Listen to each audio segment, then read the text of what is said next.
और वर्तमान में जम्मू कश्मीर के शिक्षा विभाग में विख्याता के रूप में कार्यरत हैं और पिछले 20 सालों से आदरणीय जी अम्बेडकराइट मिशन अपने पुरखों की विचारधारा को आगे बढ़ा रहे हैं और बुद्धिज्म पर काम कर रहे हैं। तो मैं जोरदार तालियों के साथ आदरणीय जी का स्वागत करती हूँ कि आप आएं और अपना वक्तव्य रखें। आज के इस कार्यक्रम के मुख्य अतिथि, मंच पर बैठे हुए और भी वरिष्ठ अधिकारी, इस कार्यक्रम के संस्थापक जय भीम प्रकाश जी, नीलम बोस जी और अलग अलग प्रांतों से आए हुए हमारे साथी और पंडाल में बैठे हुए तमाम बहुजन समाज के लोग, सबको मैं अपनी तरफ से क्रांतिकारी जय भीम, जय भारत, जय मानवता और नमो बुद्धाय कहता हूँ।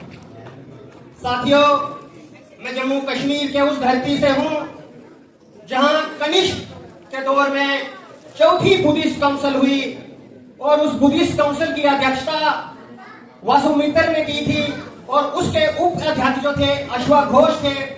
और उस बुद्धिस्ट काउंसिल में जब महायान और हीनयान के सिद्धांतों का प्रारूप तैयार किया गया और थेरवाद के सिद्धांत को पत्रों पर लिखने के लिए सुनिश्चित किया गया। बाबा साहब अम्बेडकर ने कहा था कि मैं हिंदू के रूप में पैदा हुआ हूं, लेकिन हिंदू के रूप में मरूंगा नहीं। और इसीलिए उन्होंने बुद्ध धर्म को अपनाकर जाति व्यवस्था, छुआछूत, मनुवाद और ब्रह्मवाद के खिलाफ एक संदेश दिया और पूरी दुनिया में अहिंसा और न्याय की शिक्षा दी और तर्क पर आधारित धम्म क्रांति की शुरुआत की। ये सिर्फ धम्म क्रांति नहीं थी, मानव मुक्ति और हमारे आत्मसम्मान का आंदोलन भी था। साथियों, बुद्ध धर्म की शिक्षाओं का जो आधार है वह समानता, स्वतंत्रता, प्रज्ञा, करुणा, शील और समाधि पर आधारित है। बुद्ध ने कहा कि किसी भी सुपर नेचुरल पावर पे आपको विश्वास नहीं करना है, क्योंकि ऐसी कोई भी चीज इस दुनिया में मौजूद नहीं है। लेकिन दूसरी तरफ वो मनुवादी और ब्रह्मवादी व्यवस्था जो ये कहती है कि सृष्टि की रचना किसी ईश्वर ने की है, वही सर्वश्रेष्ठ, सर्वव्यापी और सर्वश्रेष्ठ है। लेकिन बुद्ध ने कहा कि ईश्वर को मानने के बजाय व्यक्ति अपने अनुभव और तर्क पर ज्यादा जोर दे, क्योंकि ईश्वर को किसी ने भी आज तक नहीं देखा, ईश्वर की सिर्फ चर्चा की जाती है। इसीलिए अगर हम मान भी लें कि ईश्वर है, लेकिन ये हम साबित नहीं कर सकते हैं कि इस सृष्टि की रचना जो है वो ईश्वर ने की है। इसीलिए ईश्वर के मानने में आप अपना समय व्यर्थ ना करें, इससे आपको कोई भी लाभ होने वाला नहीं है, क्योंकि इस सृष्टि का निर्माण नहीं, इसका विकास हुआ है। इसीलिए आप अगर ईश्वर को मानते हैं तो आपका सबसे ज्यादा अंधविश्वासी बनते हैं। इसीलिए बुद्ध ने किसी भी परलौकिक व्यवस्था की बात नहीं की है। उन्होंने अपने आप को कभी भी ईश्वर का अवतार, किसी स्वर्ग का लालच और नर्क का आपको डर नहीं दिखाया। ना ही ईश्वर का पुत्र अपने आप को कहा, ना ही अवतार कहा, ना ही मुक्तिदाता कहा। उन्होंने अपने आप को मार्गदाता कहा। इसीलिए बुद्ध धर्म का जो केंद्र बिंदु है वो व्यक्ति है। एक मनुष्य का दूसरे मनुष्य के साथ अच्छे संबंध होने चाहिए, ना कि व्यक्ति का ईश्वर के साथ संबंध स्थापित करना है। इसलिए जो हजारों सालों से रुद्रवादी परंपराएं हैं उनको तोड़कर ही हमारी मुक्ति होगी। इस पर हम लोगों को सबसे ज्यादा जोर देना है। दूसरी तरफ मौजूदा दौर में वो व्यवस्था जो ये अलग अलग व्यवस्था में जाकर परिवर्तन होती है उसको हम धर्म कहते हैं और उसका केंद्र बिंदु शक्ति है। अगर हम देखें कि हमारे लोगों को जब ये ज्ञान नहीं था कि भूकंप कैसे आते हैं, आसमान में बिजली कैसे कड़कती है, ये हवाएं कैसे चलती हैं या ग्रहण कैसे लगते हैं, इसलिए उसने एक मिथक कहानियां गढ़ी और उन कहानियों को खुश करने के लिए धार्मिक कर्मकांड, धार्मिक अनुष्ठान, पशु बलि और चीजें की जाती हैं। यही शक्ति जो है आगे जाकर ईश्वर कहलाई और चालाक लोगों ने यह कहा कि मनुष्य का निर्माण और इस सृष्टि का निर्माण ईश्वर ने किया है। आगे कुछ और चालाक लोग थे, उन्होंने कहा कि मनुष्य के अंदर एक आत्मा है और वो आत्मा जो है मनुष्य के अच्छे बुरे कर्मों के लिए परमात्मा के प्रति उत्तरदायी है। और यही स्थिति मौजूदा दौर में चल रही है। ईश्वर के प्रति विश्वास, आत्मा में विश्वास, ईश्वर को खुश करने के लिए प्रार्थनाओं से उसको संतुष्ट करना होगा, लेकिन अलग अलग चीजें हैं। इसलिए धर्म और मजहब एक हो सकता है, क्योंकि धर्म जो है वो संस्कृति का शब्द है और मजहब जो है वो उर्दू या फारसी का शब्द है। इसलिए धर्म जो है वो व्यक्तिगत है और धर्म जो है वो सामाजिक वस्तु है।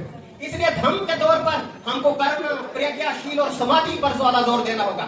अपने ज्ञान और अपने विचार से आप इस वास्तविकता की दुनिया को देख सकते हो और अपनी मैत्री भाव से एक मनुष्य जो है दूसरे मनुष्य के साथ अच्छा संबंध स्थापित कर सकता है और अपने दुखों से मुक्ति पा सकता है। ये केंद्र बिंदु है। और अपने शील और समाधि से आप लोग इस दुनिया में वरिष्ठता के उच्च कोटि पर पहुंचकर आप कीर्ति को स्थापित कर सकते हैं। इसीलिए लोग परेशान हैं, क्योंकि लोग धर्म से भी धर्म की तरह ही अपेक्षा करते हैं, इसलिए वो निराश है। क्योंकि धर्म जो है वो ईश्वरवाद, अवतारवाद, पैगंबरवाद और चमत्कार पर आधारित है। धर्म जो है वो मार्ग दिखाता है। इसीलिए हमने इस दुनिया में किसी भी काल्पनिक स्वर्ग या नरक की बात नहीं करनी है।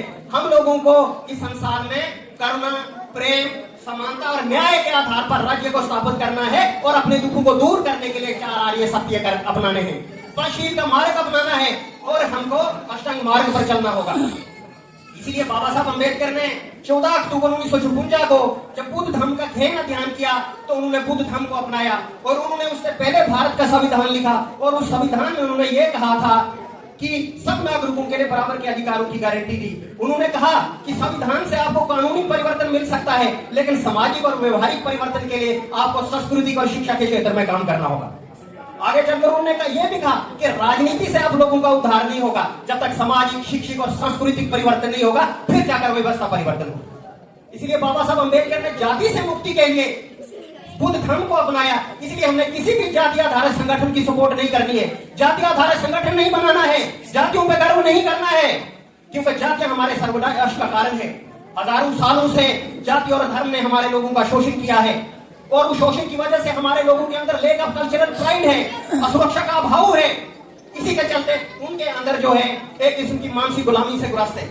जब हम सम्राट अशोका की बात करते हैं तो सम्राट अशोका ने अपने विचार, अपने प्रचार और प्रसार से अपने राज्य के लोगों का हृदय परिवर्तन किया था।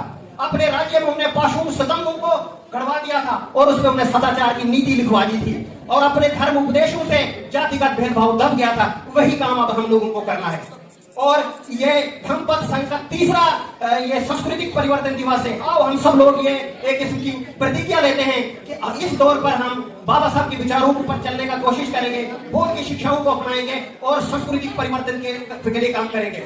क्योंकि हमारे लोग मनवादी और ब्रह्मवादी व्यवस्था में कैसे चलेंगे, क्योंकि उनके विचारों की, उनके रीति रिवाजों की हम लोगों ने नकल की अपनी जातिगत और सामाजिक व्यवस्था को ऊंचे रखने के लिए। बौद्ध की परंपराएं, बौद्ध की संस्कृति को उन्होंने निमन माना। हमारे लोगों को श्रमण होने के कारण हमारे लोगों ने अपने जाति पर गर्व करना शुरू कर दिया और सामाजिक असमानता को कबूल कर लिया।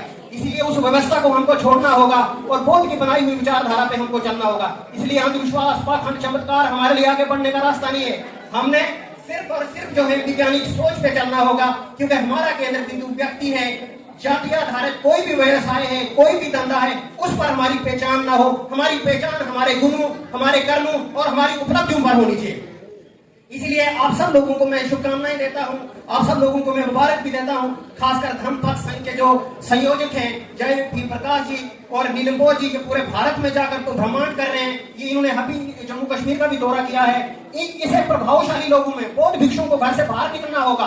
हमने बुद्ध विहारों का निर्माण करना होगा और शिक्षित संस्थानों का निर्माण करके बाबा साहब की शिक्षाएं और बौद्ध की शिक्षाओं का प्रचार प्रसार करना होगा।